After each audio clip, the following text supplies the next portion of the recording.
마가복음 9장 1절 또 그들에게 이르시되 내가 진실로 너희에게 이르노니 여기 서 있는 사람 중에는 죽기 전에 하나님의 나라가 권능으로 임하는 것을 볼 자들도 있느니라 하시니라. 엿새 후에 예수께서 베드로와 야고보와 요한을 데리시고 따로 높은 산에 올라가셨더니 그들 앞에서 변형되사 그 옷이 광채가 나며 세상에서 빨래하는 자가 그렇게 희게할 수 없을 만큼 매우 희어졌더라. 이에 엘리야가 모세와 함께 그들에게 나타나 예수와 더불어 말하거늘 베드로가 예수께 고하되 랍비여 우리가 여기 있는 것이 좋사오니 우리가 초막셋을 짓되 하나는 주를 위하여 하나는 모세를 위하여 하나는 엘리야를 위하여 하사이다 하니 이는 그들이 몹시 무소함으로 그가 무슨 말을 할지 알지 못함이더라. 마침 구름이 와서 그들을 덮으며 구름 속에서 소리가 나되 이는 내 사랑하는 아들이니 너희는 그의 말을 들으라 하는지라. 문득 둘러보니 아무도 보이지 아니하고 오직 예수와 자기들 뿐이었더라. 우리가 지금 살펴보고 있는 내용은 한쪽 가로 2번으로 해서 변모를 통한 증거로 이렇게 제목을 잡았고 그것은 지난 시간에 신앙 고백을 통한 증거라고 하는 그 작은 제목과 짝을 해가지고 사역을 통한 증거라고 이렇게 이야기를 했어요. 그 사역을 통한 증거는 제2절이 사역과 예고로 증거하는 내용으로서 예수님이 순환에 대한 이건 세 차례에 대한 예고에 대한 내용인데 지난 시간 우리가 살펴보았던 8장 27절 그 내용서부터 보여진 것처럼 첫 번째 순환을 예고하고 이번에는 예수님이 직접 회복에 대한 교훈을 보여주시는 겁니다. 모습으로 보여주시는 장면이고 그 다음에 이제 9장 30절서부터 10장까지 그 내용은 예고를 통한 증거이기 때문에 순환을 예고하시고 그 뒤에는 가르치시는 내용으로 정리가 되어져 있습니다. 그래서 그 첫 번째 예고와 두 번째, 세 번째 예고의 어떤 표현 방식이 다르기 때문에 작은 제목을 둘로 나눠가지고 그렇게 잡아놓은 겁니다. 하나는 사역을 통한 증거로, 하나는 예고를 통한 증거로 잡았다. 제가 이렇게 강론 전에 말씀을 드리는 것은 주보에 나와져 있는 목차를 가지고 지금 말씀을 드리는 거기 때문에 목차를 보셔야 돼요. 그래야 그 흐름을 알 수가 있는 겁니다. 그래서 이거는 그냥 들어가지고는 무슨 내용인지 모르셔요. 저도 지금 이 목차를 보면서 읽고 있기 때문에 그 목차를 직접 보지 않으면 그 내용이 무슨 내용인지 정리가 되질 않습니다. 자, 그러면 이 사역과 예고로 증거하는 내용은 지금 예수 그리스도의 낮아지신 신분의 마지막 부분입니다. 나머지 그 2절 그 부분으로서 낮아지신 신분을 이야기하는 거기 때문에 우리는 이 언약자손의 낮아지심에 대한 우리가 이제 비하의 신분이라고 이렇게 이야기를 하는데 예수 그리스도의 지금 신분 우리 이 복음서의 그 내용은 이 복음서의 내용은 예수 그리스도가 구약에 언약되어진 대로 구약 성경에 언약되어진 대로 지금 오신 그리스도라고 하는 사실이 증거되어지는 내용이거든요. 그런데 구약 성경에 언약되어진 그 그리스도라고 하는 사실을 마태복음을 통해 가지고는 우리 직임을 통해 가지고 예수가 그리스도라고 하는 걸 증거를 했고 저 우리가 확인을 했다 하는 것은 마가복음이에요. 마가복음은 지금 신분을 통해 가지고 예수가 그리스도라고 하는 사실을 증거하는 겁니다. 혹자는 복음서가 왜 4권의 책으로 되어져 있는가에 대해서 의문을 제시를 하지요. 왠지는 모르겠지만 우리 보통 그 마태, 마가, 누가를 공간복음이라고 이렇게 이야기를 하는데 이 공간복음이라고 하는 그거는 보는 관점이 우리가 이걸 같은 개념으로 보인다고 해가지고 공간복음이라고 이렇게 이야기를 합니다.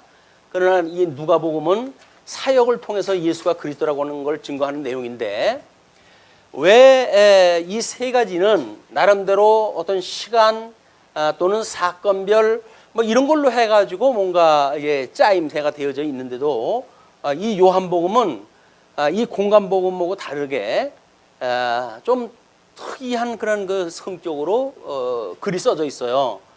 근데 이것이 이유에 대해서 명확하게 우리가 이제 모르니까 성경을 우리가 통전적으로 이해한다고 하는 전제는 한 권의 통일성 있는 어떤 구조를 따라 가지고 이게 만들어지는 거기 때문에 그 통일성 있는 구조를 발견하지 못하게 되면 왜 이 4대 복음서가 어떠한 주제로 어떠한 차별을 두고 또는 어떠한 같은 목적을 가지고 기록되어져 있는가라는 내용을 이렇게 쉽게 알 수가 없습니다. 그러나 이렇게 지금 다양한 이 복음서의 다양성을 통해 가지고 이제 우리 요한복음은 이 품위를 통해 가지고 예수가 그리스도라고 증거하는 건데, 이는 여러 가지 주제의 다양한 이런 방법을 통해 가지고 우리는 통일성 있는 목적을 발견하게 되어집니다. 그것이 바로 뭐냐면 예수가 그리스도라고 하는 사실을 증거한단 말이에요. 그러니까 이 복음서의 우리 지금 통일성과 다양성이라고 하는 그 측면에서 왜 복음서를 4권의 복음서로 기록이 되어졌는지 우리가 딱히 뭐라고 밝혀진 바가 없어요. 물론 뭐 여러 가지 이제 나름대로 이제 성경학자들마다 뭐 이야기를 해놨지만은 그렇게 우리한테 공감을 불러일으킬 수 있을 만큼의 그런 그 이유가 없습니다. 그러나 우리가 이게 성경 신학적으로 살펴본 바에 의할 것 같으면 다양한 주제를 가지고 예수가 그리스도라고 하는 통일된 주제, 이 통일성 있는 목적을 가지고 이게 기록이 되어져 있단 말이에요. 그러니까 성경의 기록 목적에 우리가 맞는 이런 그 다양한 주제에 대한 거를 차별화를 가지고 지금 우리가 성경을 볼 수가 있는 거예요. 공간복음이라고 명명했던 사람들처럼 이거를 시간별, 사건별로 묶어가지고 만약에 성경을 푼다고 한다면 이런 다양한 주제가 나오질 않습니다. 왜? 뭐 똑같은 사건인데요. 뭐 다만 시간적 배열이 다르다든가 뭐 이런 이유로 되어져 있기 때문에 우리가 성경을 이해하는데 매우 어렵습니다. 그리고 뭐 성경을 통전적으로 우리가 살펴보는 그런 기회가 또 없지요. 나름대로 어떤 주제에 이제 어떤 설교를 한다든지 그러기 때문에 성경이 기록되어진 목적이라고 하는 데로부터 우리의 하나님 영광 계시라고 하는 측면에서 모든 성경관과 세계관이 어우러지는 신학적 배경이 있는 건데, 그런 것이 없이 우리가 성경을 어떤 부분에 들어가서 읽는다고 한다면 물론 성령께서 감동을 주셨을 때 우리는 예수를 그리스도로 믿는 그런 은혜에 우리가 이제 입게 되어지는 경우가 있어요. 그러나 그 은혜가 동일한 그런 그 은혜로 해서 식상이 되어지고 그러다 보게 되면 예수를 믿는 성도가 처음에는 예수님을 믿는다라고 하는 이 믿음에 우리가 어떤 은혜를 깨닫고 은혜의 이 믿음의 생활도 하지만은 우리 주님 오시는 날까지 우리가 어떻게 이 견인하시는가에 대한 이런 어떤 믿음의 원리에 대해서 우리가 알 수가 없어요. 어떤 뭐 사형리라든지 이런 걸 가지고 이제 네 번째 뭐 우리 그 원리를 보게 되면 좋은 교회를 선택을 해서 교회 생활을 통해 가지고 여기까지 이르게 되어진다 이렇게 이야기를 하지만 뭐 좋은 교회를 어떻게 우리가 택할 수가 있나요? 그러니까는 성경을 통해서 우리가 모든 이론적으로 해서 설득이 되고 그리고 우리가 이런 그 성경에 근거한 믿음이 만들어졌을 때 우리는 우리 실천신학적으로 모든 답을 얻고 살아가게 되어지는 거야. 여기서 우리는 이 실천신학적으로 해가지고 이 하나님이 세상을 만드시고 계시하셨다라고 하는 제일 근본되어진 목적을 우리가 깨닫게 되어진다는 거 아닙니까? 하나님 한 분만으로 우리가 영화롭게 하고 그분만으로 즐거워할 수 있는 답을 가지고 세상을 살아갈 수가 있는 거예요. 근데 이런 원리를 모르게 되면 명제적으로 해가지고 인생의 제일 근본된 목적이 무엇이뇨? 그것은 하나님을 영화롭게 하고 그분만으로 즐거워하는 것이다 라고는 명제를 외워가지고 우리가 살아갈 수 있는 게 아니거든요. 그렇기 때문에 그 명제로 제시되어졌던 그거를 우리는 성경 66권을 하나님의 말씀으로 이걸 일용할 양식으로 삼아가지고 살아가면서 우리는 이 답을 깨닫고 그리고 더 구체적인 답을 만들어가면서 우리 인생을 살아간단 말이에요. 그러니까 우리는 주님 오시는 날까지 이 답에 대한 더 명확도를 높여가는 이런 신앙생활이 되어지는 거거든요. 뭐 맨날 그 얘기가 그 얘기고 그런 이야기가 아니란 말이에요. 근데 이런 그 내용이 중요하다고 하는 이런 맥락에서 지금 우리가 보고 있는 신분을 통해 가지고 예수가 그리스도다. 근데 이 신분에 대해서 우리가 확인할 때 했을 때 첫째 선제의 신분을 가지고 계신 분이고 이분이 이제 육신을 입고 비하의 신분으로 낮아지셨다. 그러나 사망 권세를 이기시고 다시 승기의 신분을 가지심으로 하나님 보좌 우편에서 주님의 몸된 교회를 여전히 주님께서 다스린다고 하는 사실을 깨닫게 되어 있단 말이야. 그러니까 이런 어떤 성경의 논리를 가지고 이렇게 성경 기자들은 기록을 갖다 했는데 이런 의도를 우리가 불문하고 나름대로 우리들이 알고 있는 문자적 해석에 머무른다고 한다면 가장 기본적인 은혜는 깨달을 수가 있을는지 몰라요. 그러나 심도 깊은 이런 그 답을 가지고 정말 예수 믿는 것이 이게 행복한 거로구나. 이렇게 어두운 세계 속에서 우리가 성경을 알고 성경을 통해서 하나님을 믿는다고 하는 것이 얼마나 우리들한테 인생의 본분을 살아가는 최고의 가치를 우리가 추구하면서 살아갈 수 있는 성도의 삶이라고 하는 걸 우리가 알게 되어진단 말이에요. 요즘처럼 복잡한 세상 속에서 우리가 어떤 답을 알고 인생 사는 것만큼 신나는 게 어디 있을까요? 돈 가지고 될까요? 천만의 말씀이에요. 돈 가지고 있는 사람들이 왜 그렇게 엉뚱한 짓을 갖다 합니까? 답이 모르고 답이 없어요 그분들한테. 그 뭐 유명한 그 대기업의 회장이 기사에 그 떠오를 만큼 그걸 말초신경을 자기가 기쁨을 갖다 받는 것이 500만 원씩 나눠주고 그렇게 했다고 해가지고 그게 평생 가는 게 아니잖아요. 잠깐 반짝 즐거움으로 해가지고 그 인생의 답을 갖다 추구하려고 그러는데 그걸로 되어지는 게 아니에요. 근데 요즘 모든 문화가 우리들한테 뭡니까? 즉흥적인 걸로 인해 가지고 뭔가 만족을 꾀하려 하려고 하니까 답이 없어요. 우리 성경을 통하고 있는 이 성경을 통해서 깨달은 정상적인 신관이 아니면 이 복잡하고 또 어떻게 보게 되면 어둠이 만연한 이 시대에 우리가 살아간다고 하는 건 그게 만만한 세상이 아닙니다. 뭐 살 이유가 있어 살죠. 돈 있는 사람은 돈이나 있으니까 뭐 행세한다고 살지만 돈이 없는 사람은 그것처럼 안 입고 온 꼴을 볼 수 있는 것도 없는데 근데도 그걸로 살아가야 되니까 그러니까는 그 일을 갈며 살아가는 거예요. 있는 사람들 뭐 가정 공격을 갖다 해야 되고 근데 있는 사람이 뭐 죄인가요? 하나님께서 은혜로 주셨으니까 그 사람은 그렇게 누리고 사는 건데 근데 우리는 없다고 하는 이유로 해가지고 있는 사람을 적대시하고 그래가지고 뭔가 우리는 믿음으로 해가지고 우리가 합당한 신앙생활을 한다고 해가지고 스스로 위로를 갖다 하고 나는 없어서 못하는 거지 너처럼 있으면 내가 없는 사람들을 위해 가지고 엄청나게 쓸 건데 뭐 이런 생각을 하면서 살아간단 말이야. 그런데 작은 일에 충성하지 못하는 사람은 큰 일에 충성할 수가 없습니다. 집에서 새는 바가지는 나가서도 새게끔 마련이에요.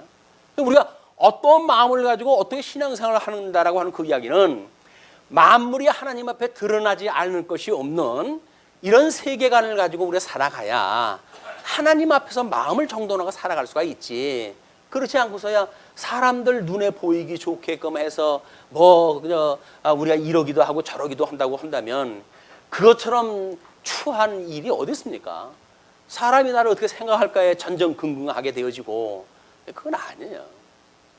예수님이 말씀하셨던 것처럼 끊임없이 하나님 앞에서 너희들이 어떻게 살 것인가를 생각을 해야지 사람에게 보이려고 이러지 마라. 신앙생활을 사람에게 보이게 하지 말라는 거예요.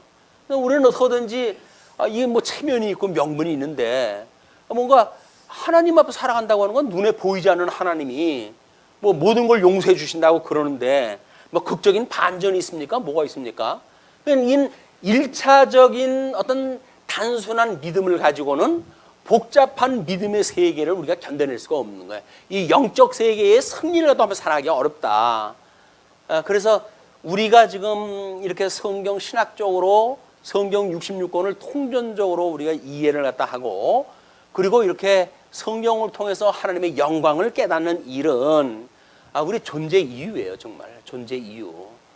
우리 하나님을 영화롭게 하는 그런 그 일이다. 세상에 그거보다 큰 일이 없는데 근데 뭐 이 엄청난 일을 갖다 안다고 하면서도 만약에 세상에 허접스러운 거에 우리가 휩쓸려 가지고 한다고 한다면 그것처럼 또 불쌍한 것도 없잖아요. 알면 뭐래요. 알면 세상에 허접스러운 거에 의해 가지고 온통 마음이 빼앗겨 가지고 거기 전전긍긍한다고 한다면 그것도 더 못할 노릇이죠.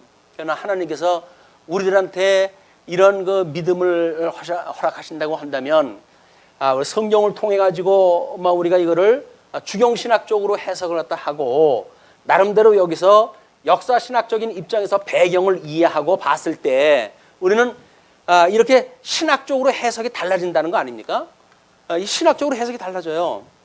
그러니까 우리가 어떤 문자적인 해석과 역사적인 해석과 신학적인 해석을 거쳐가지고 우리는 여전히 예수 그리스도 안에 중생된 성도로서 우리 주님께서 실천적인 이런 해석에까지 이르게 하시는 거예요. 그러니까 우리의 이 삶이 이게 우리의 답이 되어지는 거란 말이에요. 실천적인 해석이 떨어졌을 때 인생을 우리 주님께서 이렇게 살아가게 하시는구나 라는 걸 통해 가지고 우리는 하나님을 영화롭게 하는 거예요. 세상 만사 모든 권세가 하나님께 있다. 우리가 주기도를 할 때마다 모든 나라와 권세와 영광이 아버지께 영원히 있다고 우리가 고백을 하잖아요. 권세가 아버지께 있다고 그러는데 세상 권세에 연연해가지고 여기서 코가 빠져고 산다고 하는 거는 신앙 고백이 너무 허무하잖아요. 우리 하나님 앞에는 모든 영광, 모든 권세가 아버지께 있다고 그러는데 정말 그 권세가 아버지한테 있습니까? 그 권세 있는 아버지가 우리를 붙들고 계신가요? 그분이 당신의 독생자를 통해서 우리의 죄를 용서해 주셨나요? 천상에 계신 그리스도께서 여전히 우리의 삶을 살아가게 통치를 다 하고 계시나요? 그리스도의 통치 아래 우리가 있다고 믿어지십니까? 이게 성령께서 하시는 역사라니까요. 신비로운 어떤 그런 감정을 가지고 우리가 예수를 갖다 경험하는 게 아니에요. 우리들에게 주시는 거는 온 마음과 우리들의 어떤 지식과 정성과 뜻과 모든 걸 다 해가지고 하나님을 사랑하라고 그러셨는데 우리 주님께 주시는 것이 겨우 지식에 있는 내용 몇 가지 가지고 하나님을 섬긴다고요? 아닌 거예요. 그러면 화끈하게 경험했다고 하는 감정을 가지고 하나님을 믿는다고요? 아니에요.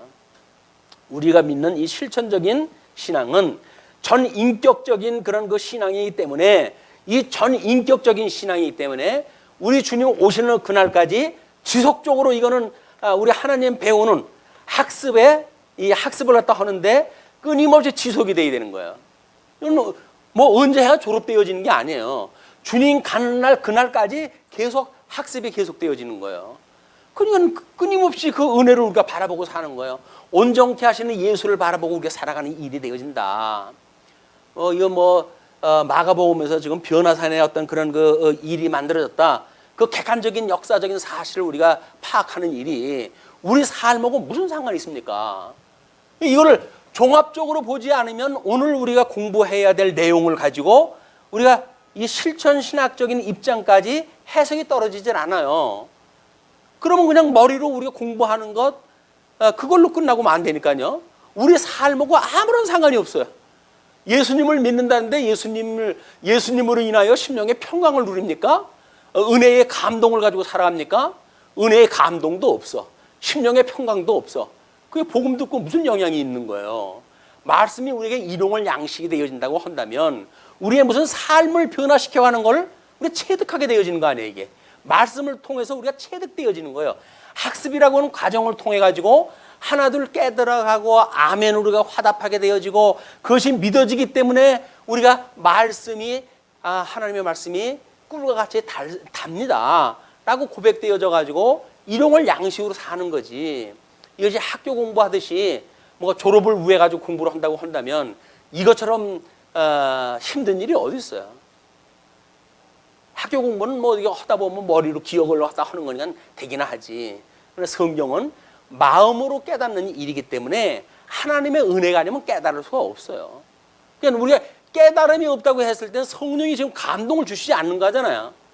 그럴 때 우리가 온전케 하시는 주님 앞에 기도를 갖다 해야 돼요. 왜 우리가 강론 앞에 기도하시는 분들마다 이 어떤 그 강론자가 하나님의 말씀을 선포하는 것을 그렇게 위에서 기도를 갖다 하실까요? 그게 성령께서 깨닫게 하시지 않으면 이게 허사니까. 아무리 논리적이고 통일성 있는 구조를 가지고 있다고 해가지고 이걸 설명해 간들 성령께서 우리한테 감동을 주시질 않는데 깨달음이 없는데 그래서 나보고 뭐 어떡하라고 이렇게 나올 거 아닙니까? 근데 이거는 나보고 어떡하라고가 아니에요. 주님께서 우리를 이렇게 해 가신다는 거예요.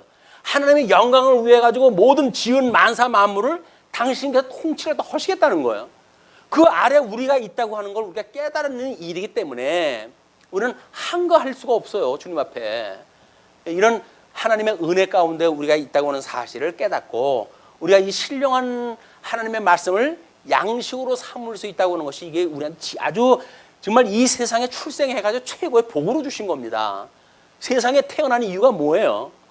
우리한테 그냥 그냥 태어난 건가요?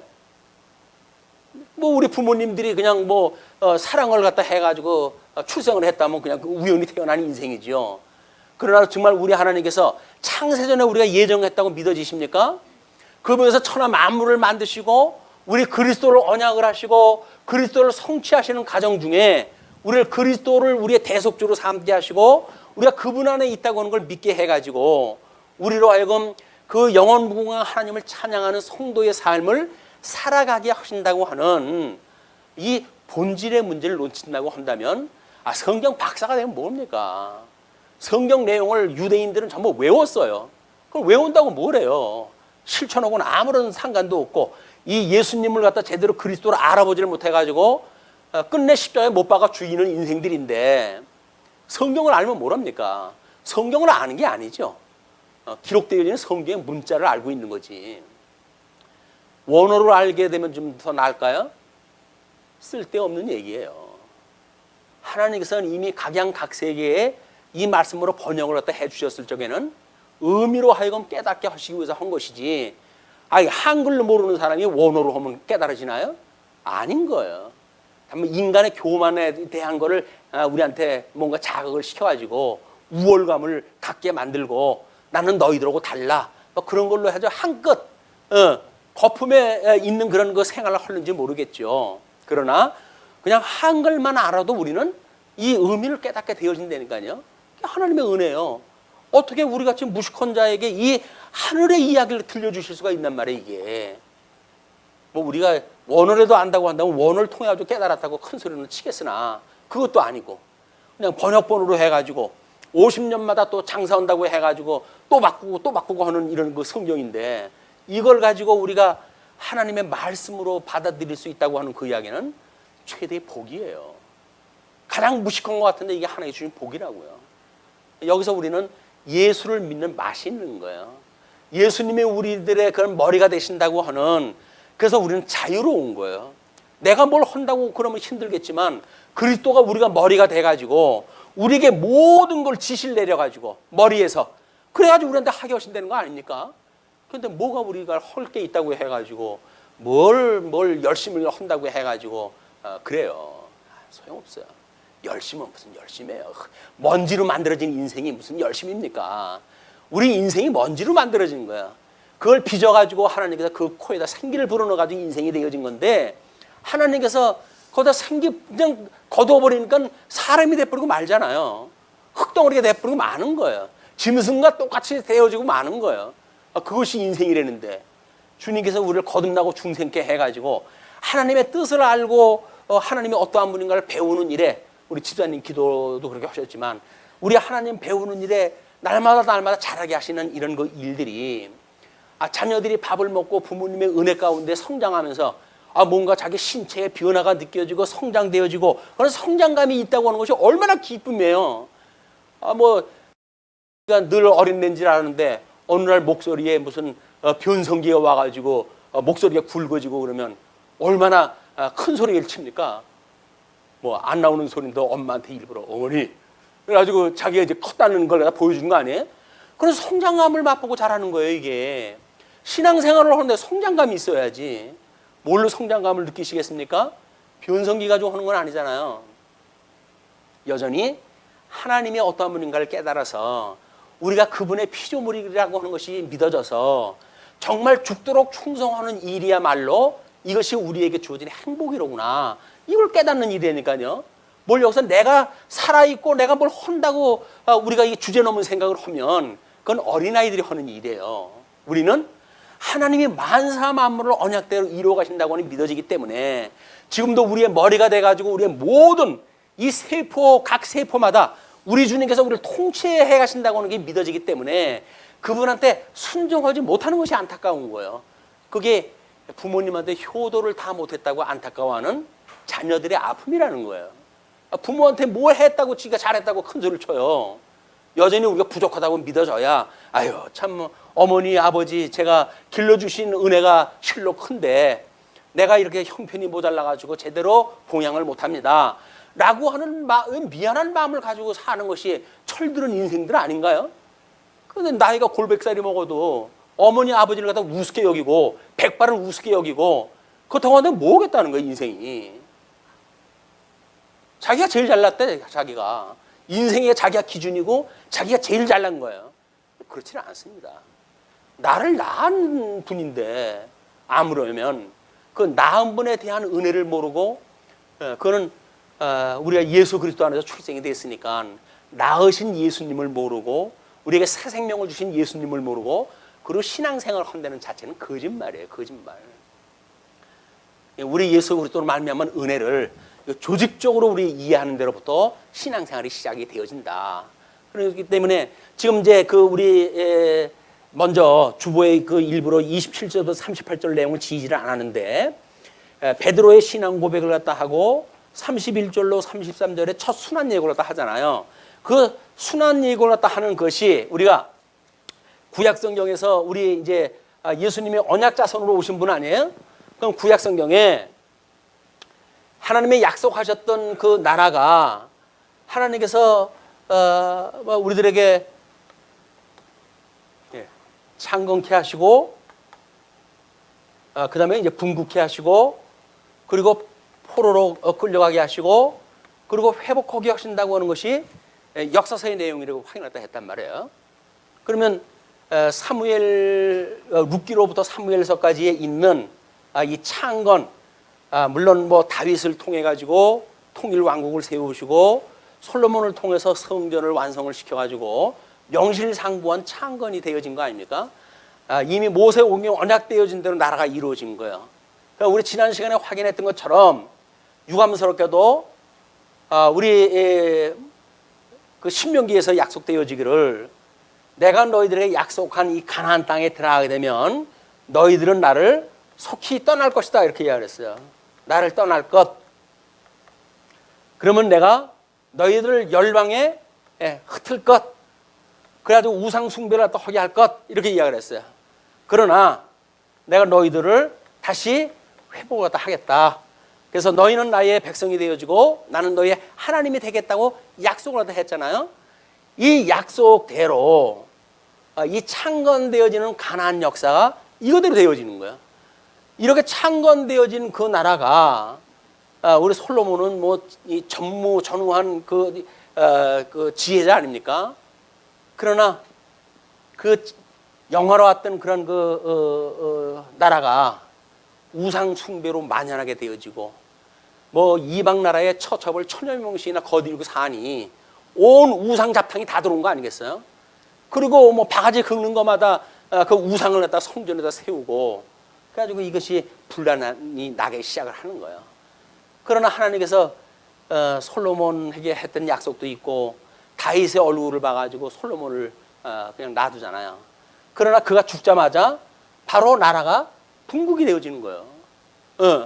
이미 하나님 앞에 이렇게 우상 숭배로 시작되어졌던 이스라엘 국가는 하나님께 약속하셨던 남쪽 예루살렘의 성전을 통해 가지고 하나님과 복 있는 자로서의 회복의 관계를 이것이 이루어야 되는데, 성전이 있는 남쪽 유다 한 지파만 남고 북쪽으로 해가지고 10지파 반이 전부 가버린 거 아니에요? 그러니까 이 10지파라고 한다면 그 국호가 뭐예요? 이스라엘이에요. 그럼 이스라엘이 지금 이 창건되어 있는 하나님의 나라의 국호인데 그 사람들이 다 가져갔다는 거 아니겠어요? 국호가 이 사람들이에요. 의 유다는 그나마도 하나님께 붙들어 줘가지고 은혜 중에 있는 것들이고, 원천적으로 나라는 이미 다 자기네들 좋은 방법대로 제사를 드리고 우상을 섬기고 망할 짓을 한 거예요, 이 사람들이. 그냥 아수르에 의해 가지고 721년에 완전히 멸망을 갖다 당하고 말잖아요. 근데 이 아수르를 갖다 뒤집고 이제 승리했던 바벨론이 등장하다 했을 때, 이 바벨론에 의해 가지고 남쪽 유다까지도 이젠 밥이 되어지기 시작을 하는 겁니다. 요시야 임금이 뭐 그 좋은 그런 그 임금으로 해가지고 등장을 했지만, 그 애굽하고 바벨론하고의 전쟁이 일어났을 때 그 전쟁을 돕는 일에 반대를 갖다 하는 그런 그 이유로 해가지고 죽고 말지 않습니까? 전사를 당하고 말잖아요. 그렇게 되어졌을 때 그 아들을 백성들이 왕으로 추대를 갖다 합니다. 그때 애굽의 말을 안 들어가지고 지금 이 요시야가 죽었다고 생각하는 백성들은 그 친애굽적인 사람을 왕으로 세울 수밖에 없었어요. 그때 그 친애굽적인 왕을 세우니 바벨론이 가만히 보게 되겠어요? 그냥 본격적으로 이제 공격을 갖다 해온 거예요. 그래가지고 606년 이때에 드디어 1차 공격에 의해 가지고 그때 백성들이 세웠던 여호와김입니다. 그 여호와김을 폐위를 시키고, 친애굽적인 왕이니까 그걸 폐위를 시키고 자기네들이 말을 들으는 여호와긴을 갖다 세우게 돼요. 그 여호와긴을 갖다 세운 뒤에 포로로 끌고 가요. 1차 포로로 끌고 가요. 2차 포로 이 597년 2차 포로가 시작되어지는데, 그 2차 포로 때에도 이때 다니엘이 이제 함께 끌려가게 됩니다. 왕도 다니엘도 다 끌려가게 돼요. 그리고 597년에 드디어 여호야킨도 끌려가게 되어지고, 마지막으로 해가지고 이제 시디야 임금이 586년 마지막 그 시디야 임금이 이 성전이 불탄과 동시에 다 눈이 뽑혀가지고 포로로 끌려가는 거예요. 이게 언약 자손이 이렇게 분국되어지는 이 비극의 역사가 이렇게 되어지는 거예요. 이 사건을 통해 가지고 어떻게 되어진다고요? 포로로 끌려가는 이 역사니까, 이스라엘 역사의 이런 그 내용들을 지금 복음서 기자들은 이것이 예수 그리스도에 대한 이야기다, 그 이야기예요. 예수 그리스도에 대한 이야기니까 우리 예수님이 십자가에 못 박아 죽임을 당하시는 일은 원래 하나님의 아들이신 그분이 낮아지신 신분에 임해 가지고 끝내 이 사망의 권세 아래 죽음까지 당해지는 이 지경까지 되어지는 거를 보여주는 역사의 내용이었다라고 하는 걸로 성경, 이 구약 성경이 지금 기록이 되어져 있으니까 이 복음서 기자들이 나름대로 예수 그리스도의 죽으심에 대한 걸 세 차례를 예고를 하는 거예요. 세 차례. 그 예수 그리스도의 이 세 차례 당신이 내가 이제 죽어야 된다라고 하는 이야기는 뭐예요? 구약에서 이렇게 언약 자손이 포로로 끌려가게 한 것처럼 나는 결국 이 십자가에서 죽으시는 거야. 내가 여 죽도록 이미 구약의 언약이 되어져 있어. 그러나 사망 권세를 이기고 내가 부활을 갖다 한단다 라고 하는 것이 회복의 언약이 되어진다고 하는 게 약속되어져 있단 말이에요. 이런 구약 성경의 배경을 가지고 지금 이 복음서가 기록되어지는 거지, 뭐 예수님이 그냥 세 차례 왜 순환에 대한 걸 예고를 했다 하느냐, 그런 게 단순하게 반복적으로 뭐 당신이 틀림없는 사실이기 때문에 이런 그 개념이 아니에요. 이미 구약에 언약되어진 대로 지금 소개가 되어지는 거예요. 예수님이 내가 이제 순환을 당해야 되겠다라고 하는 그 이야기는 너희가 역사서를 통해 가지고 언약 자손이 어떻게 나라를 잃고 주권을 잃고 포로로 끌려가는지 너희들이 성경을 통해서 배웠지. 이 성경이 나에 대하여 증거한 것이야. 그러니까 내가 세 차례 끌려가야 되겠다는 이야기는 예수님이 죽으심을 당한다고 하는 구약 성경의 그 말씀대로 예수님이 죽이신다는 이야기예요. 근데 예수님이 오셨을 때 이 사람들이 이 역사적 배경과 예수님을 연결시킬 수 있는 해석 능력이 없었어요. 베드로도 주는 그리스도시고 살아계신 하나님의 아들입니다 라고 신앙 고백을 하지만 예수님이 죽으셔야 된다고 그러니까 뭐래요? 그럴 수 없다 그러잖아요. 그러니까 예수님이 사탄아 내 뒤로 물러가라 이렇게 이야기하지 않습니까? 자기 사랑하는 제자한테 어떻게 사탄이라고 이야기를 할까요? 성경대로 예수님은 죽으셔야 돼요. 근데 자기의 어떤 그런 그 기준을 가지고 그럴 수가 없다 라고 말한다는 이야기는 뭐예요? 하나님의 일을 생각하지 아니하고 사람의 일을 생각한단 말이에요. 사망권세 아래서 이 사망권세의 그런 그 말을 듣고 그거의 통치 아래 있는 사람들이기 때문에 예수님한테 거의 3년 가까이 교육을 받았지만 여전히 예수님이 어떻게 구약의 성경대로 오셨고 죽으셔야 되는지에 대한 이해가 없었기 때문에 이 지금 9장 1절로부터 29절에는 이런 그 문제가 갈등으로 지금 등장이 되어지는 거예요. 자, 우리는 신약 성경을 공부하면서 이제 구약 성경의 역사서를 이렇게 전체를 놓고 이제 공부를 했다고 하잖아요. 이제 우리가 구약을 공부하게 되면 구약 공부는 거기 역사 내용밖에 안 나와요. 이거를 이렇게 공부를 해놓고 보게 되면 역사서를 읽으면 어떻게 등장이 돼요? 이거는 예수 그리스도의 직임에 대한 이야기로구나. 창건이 그의 어떤 직임을 통해 가지고 선지직을 세우고 왕직을 이루고 제사직을 완성으로 해가지고 나라가 완성되어진다고 하는 걸 우리가 보게 되어지거든요. 저는 이 성경을 그냥 어떤 이야기, 옛날 이야기로만 끝나는 것이 아니라 거기에는 엄청난 하나님의 이야기가 숨어져 있다. 그 하나님의 이야기가 신학이에요. 신학이라고 하는 하나님의 이야기들이 기록되어져 있는 거지. 거기서 우리는 어떻게 하면 하나님이 이 어여쁘게 봐주신다. 그러므로 우리 성경 비결이 거기에 있다. 이런 걸 우리한테 보여주기 위한 것이 아니라니까요. 이 성경에서 우리의 어떤 인생이 살아가는 방법을 배우기 위해서 성경을 공부한다고 한다면 그건 작가들이 하는 일이에요. 작가들. 일반 인문학을 하는 사람들, 시인이라든가 이런 사람들은 그래서 성경이 그런 문학 작품인데 그 정도는 알아야 뭔가 그래도 이게 되지는 않겠어요. 그 사람들이 아는 거고 우리가 아는 거고는 천지가 다른 것처럼 다른 거예요. 우리는 하늘의 이야기를 여기서 배우는 거고 그 사람은 땅의 이야기를 배우는 거예요. 사람의 일을 배우는 일이다. 우리는 하나님의 일을 배우는 일이기 때문에 성경을 통해 가지고 하나님이 어떻게 당신의 영광을 계시하셨는지 그걸 우리 영광을 보니까 우리 말씀운동 서원교회의 표어가 뭐예요? 그리고 우리의 이상이 뭐예요? 우리가 우리 하나님의 계시의 영광을 배우고 익힌 교회라면요. 그럼 계시의 영광이 뭐예요? 이게 계시의 영광이에요. 이게 이 실천적인 삶을 통해서 우리 계시의 영광을 배우고 익히는 거예요. 그리고 기업의 영광을 배우고 익히는 거예요. 하나님의 나라의 백성으로서 하나님 나라를 누리는 성도로서 우리가 뭘 배우고 익힐 것인가? 성경을 공부할 때 이것이 우리한테 들어와야지. 그것이 아니라 그냥 우리의 삶은 삶대로 따로 돌고 있고 성경 공부는 성경대로 따로 돌아가고 있고 그걸 우리가 뭐라 그랬어요?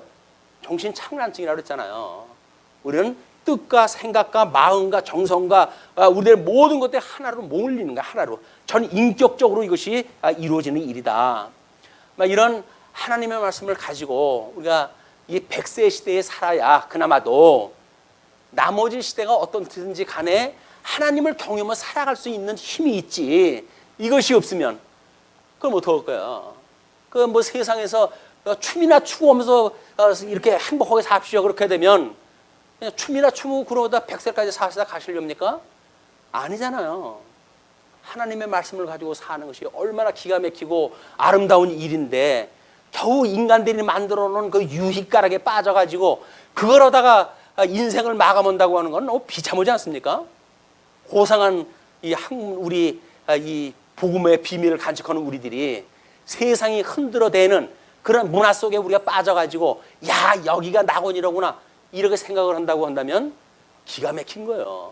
낙원이 어떻게 세상 썩은 문화가 이 썩은 물이 흘러가는 데가 어떻게 낙원입니까? 낙원이라고 하는 거는 샘물이 흐르는 곳 그것이어야 돼요. 이게 말씀을 통해서 우리가 이런 거를 자꾸 훈련되어지는 거는 뭐 반복되어지는 이야기지만 이런 걸 통해서 이걸 우리 하나님을 배워가는 과정이기 때문에 그렇다. 예, 지금 이제 우리 이 복음서를 할 때 뭐 창건, 분구, 요소 회복해가지고 에스라, 느헤미야, 에스더서까지 역사서는 이미 다 공부를 했다 했어요. 매주 우리는 역사서를 한 번씩 다 띄어요.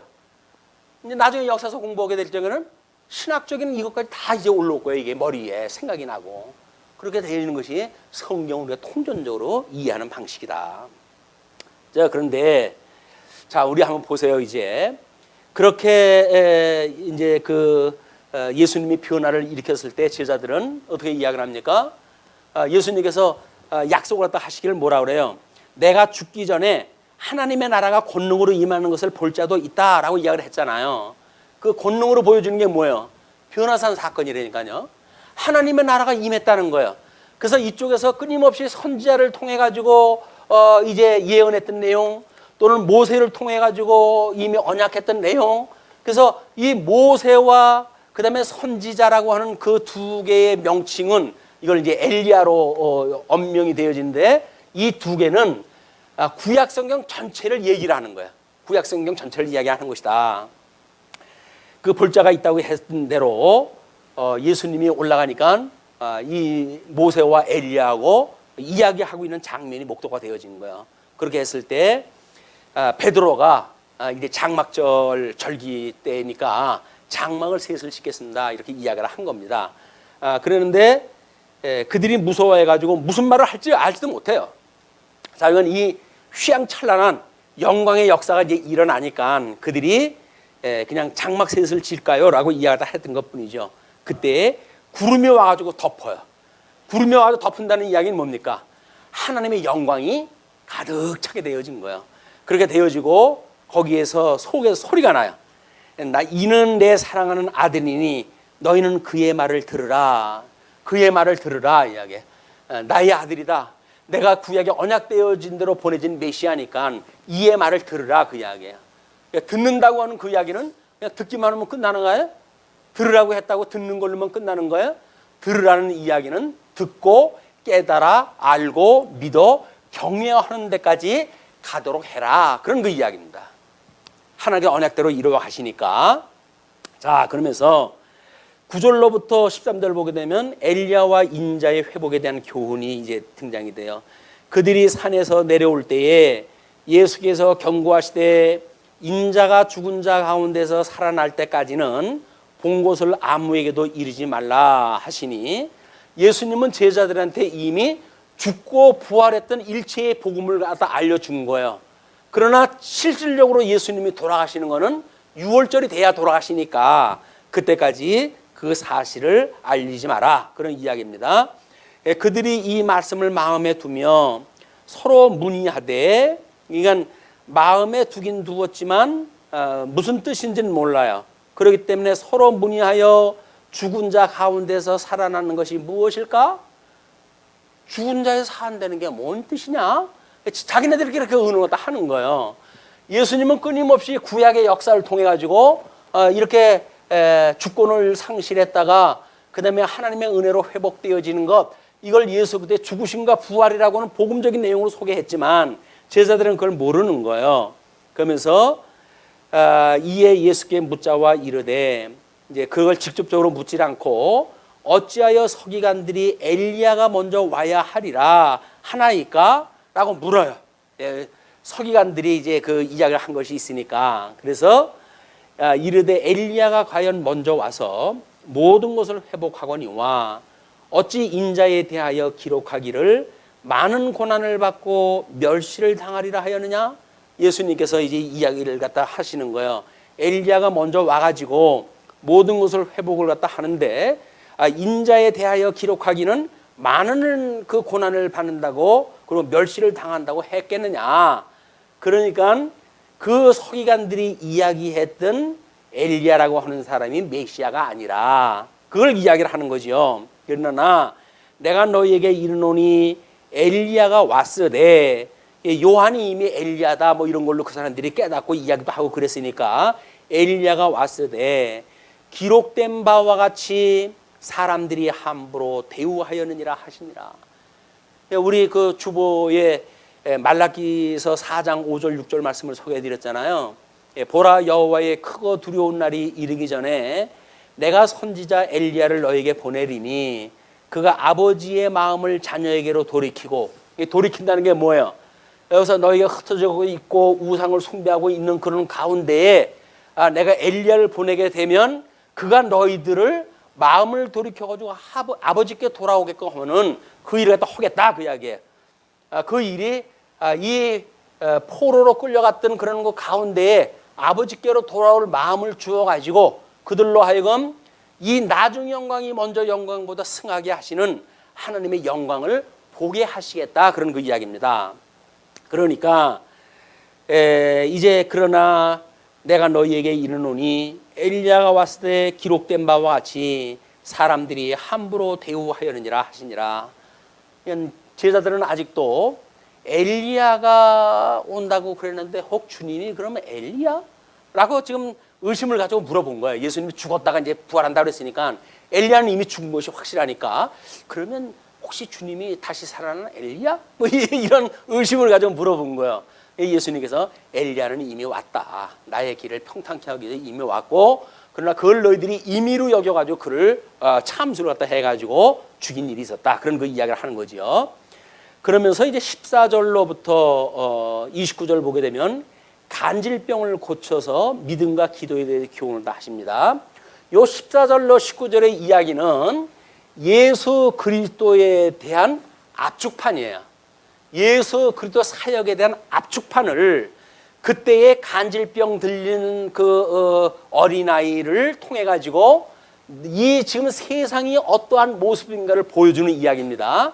우리는 단순히 어떤 병을 고치는 사건이 아니라 예수님에 대하여 지금 무엇을 이야기하고 있는지 그 복음의 전수를 우리가 여기서 확인하다 해야 돼요.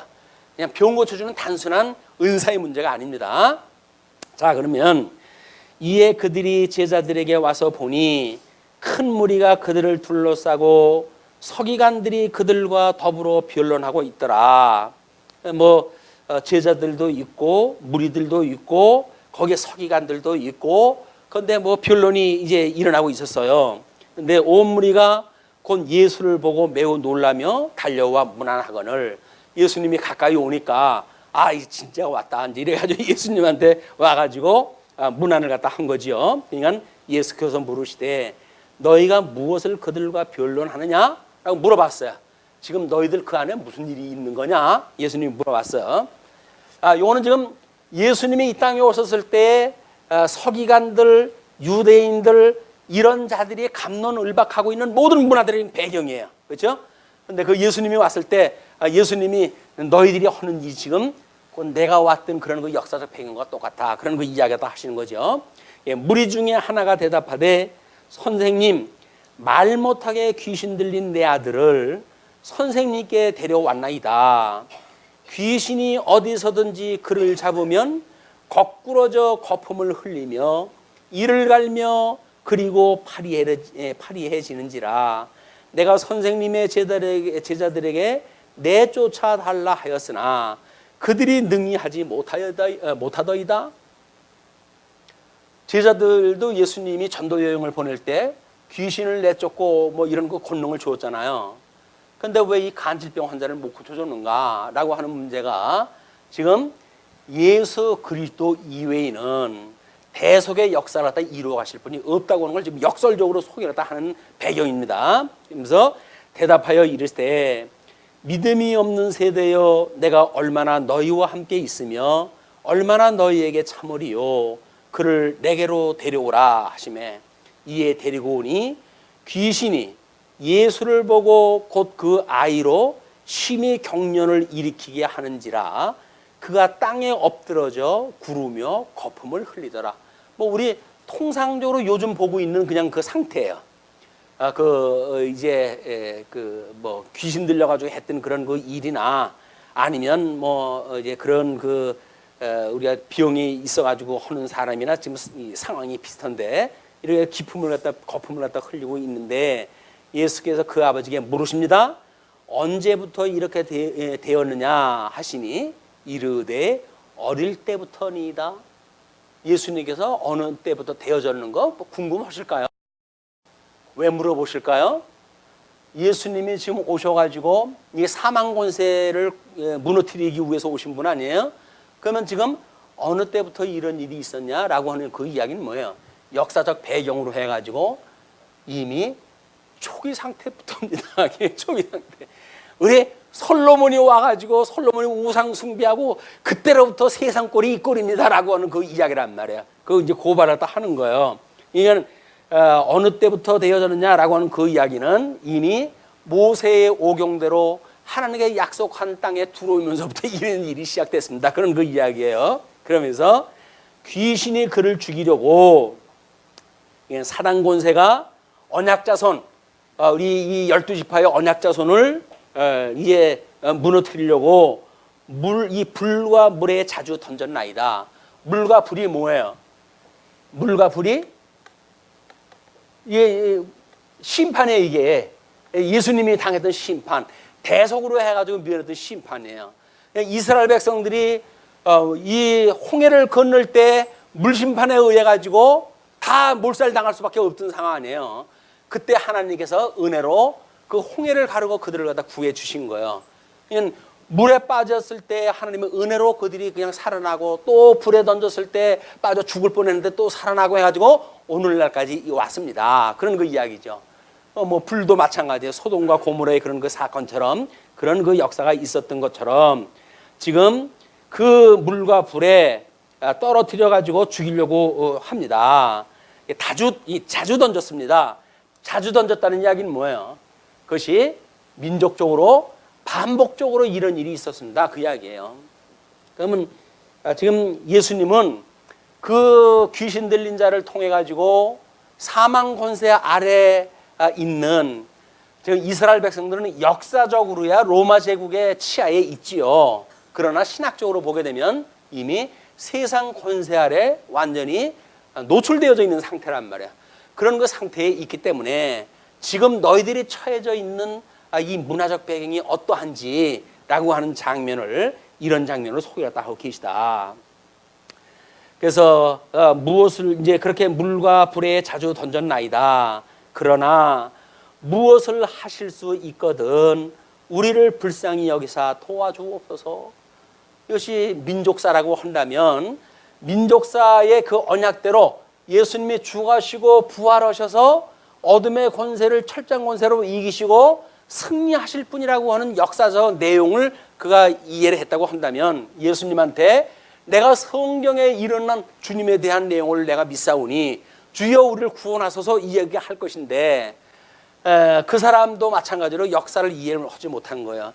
예수님에 대한 언약의 내용을 제대로 이해하지 못한 거예요. 제자들, 그 귀신을 내쫓지 못했던 제자들과 마찬가지로 아무도 예수님의 이런 역사적 근거에 의해 가지고 예수님이 사망 권세에 내어준 바 되어지고 그거로부터 부활 갖다 해가지고 이제 승리를 갖다 하실 것에 대한 이 복음의 진술을 모르고 있었다.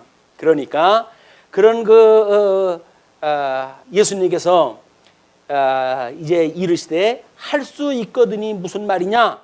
할 수 있거든이 언약대로 되어지게 되면 내가 회복을 시켜줄 그런 그 메시아인데 할 수 있거든이라고 하는 내용이 뭐냐? 그런 그 이야기예요. 무슨 말이냐? 믿는 자에게는 능히 하지 못할 일이 없느니라 하시니라. 믿는 자, 예수를 그리스도로 믿는다고 한다면 구약의 성경이 회복의 역사로 이루어질 걸 믿게 되어지는 거지요.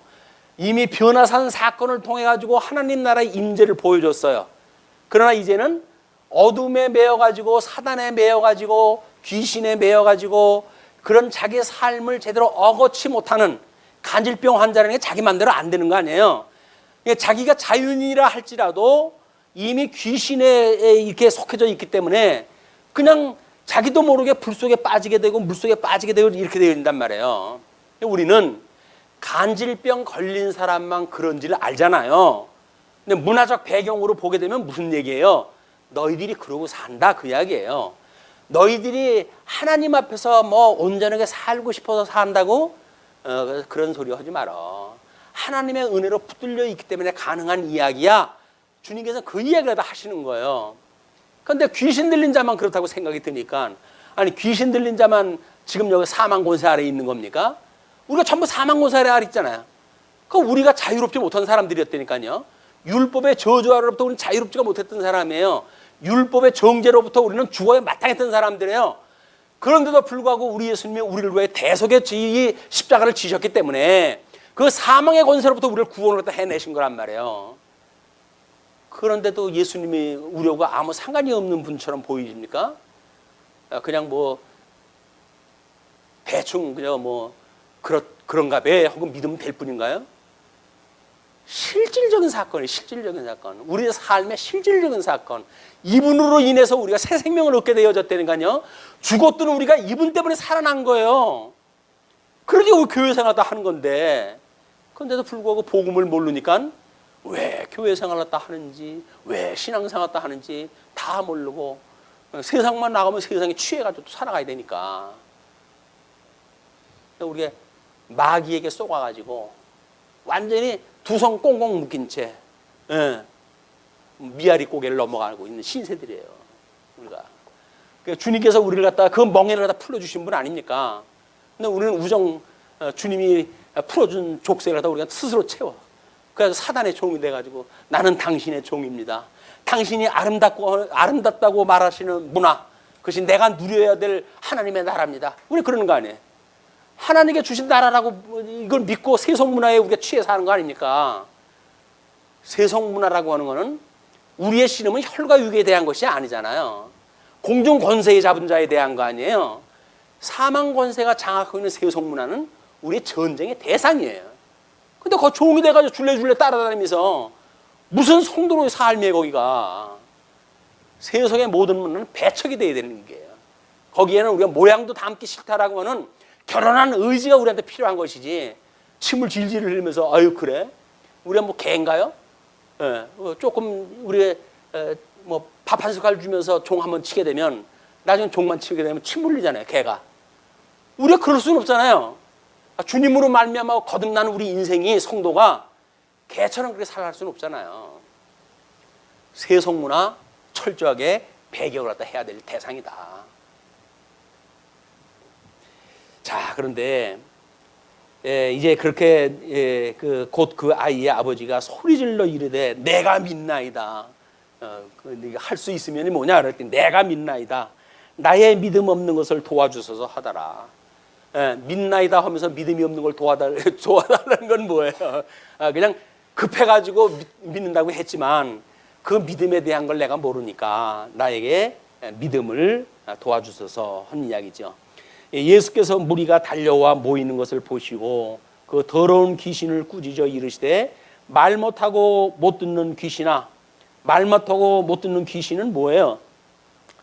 예수님이 말씀으로 해도 이 땅에 오셨지만 구약성경에 그렇게 예언되어진 대로 왔지만 복음도 모르고 들을지도 모르는 그런 그 귀신아, 내가 내게 명하노니 그 아이에게서 나오고 다시 들어가지 말라 하시매 귀신이 소리 지르며 아이로 심히 경련을 일으키게 하고 나가니 그 아이가 죽은 것 같이 되어 많은 사람이 말하기를 죽었다 하나. 예수님께서 십자가에 못 박아 무덤 속에 이제 묻히시니까 뭐라 그래요? 예수님이 뭐 우리의 구속주로 오셨다 그러더니 끝났구나. 얘들아, 밥벌이 가자. 그래서 제자들이 어디로 갑니까? 물고기 잡으러 가는 거예요. 이제는 예수님 죽어서 소망이 없는데 뭐 죽었다 그렇게 이야기를 하는 거예요. 오늘 예지적으로 제자들한테 이제 이렇게 이야기했는데도 불구하고 예수님이 죽으니까 바로 고기 잡으러 가잖아요. 생업 찾아 가잖아요. 그게 이걸 알고도 그 사람들은 못 알아듣는 거예요. 그러니까 예수께서 그 손을 잡아 일으키시니 이에 일어서니라.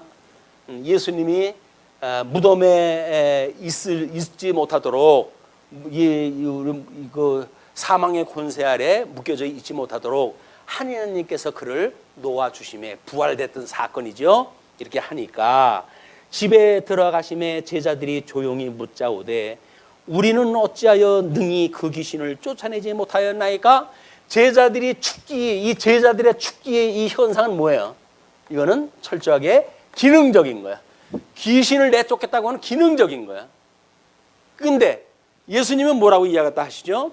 이르시되 기도 외에 다른 것으로는 이런 종류가 나갈 수 없느니라 하시니라. 기도라고 하는 건 뭐예요?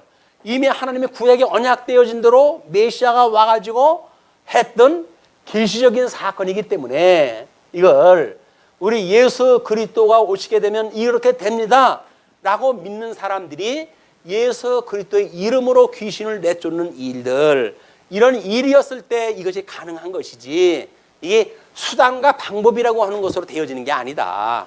예수님이 계시로 이 땅에 오셔가지고 사망 권세를 이기시고 부활했다고 하는 사실을 믿는 자마다 이 어둠의 권세, 사망의 권세, 이 말 못하고 듣지 못하는 귀신으로부터 자유함을 잊게 되어진단 말이에요.